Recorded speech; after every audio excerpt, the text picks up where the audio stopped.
पर्यावरण बचाओ पाणी बचाओ તેવા ઉમદા હેતુ સાથે વડોદરા શહેરના યુવાને દેશનું ગૌરવ વધાર્યું છે।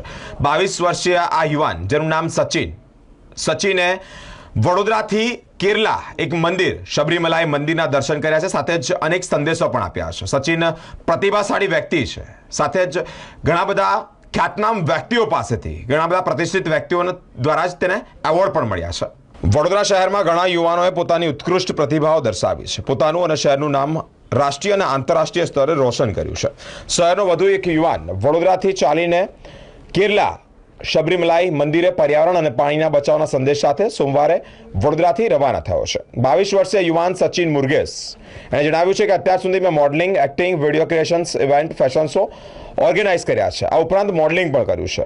મારા માટે એક નવી ચેલેન્જ છે। અત્યારે દેશ અને દુનિયામાં ફેલાતા પ્રદૂષણને કારણે પર્યાવરણ અને જળ બંને પ્રદૂષિત થઈ રહ્યા છે, જેથી પર્યાવરણ અને જળ બચાવવા માટે વડોદરાથી ચાલીને કેરલા શબરીમલાઈ મંદિરે 1767 કિલોમીટરનો પ્રવાસ શરૂ કર્યો છે। વડોદરાથી મહારાષ્ટ્ર, કર્ણાટક, ગોવા, તમિલનાડુ થઈ કેરલા પહોંચશે।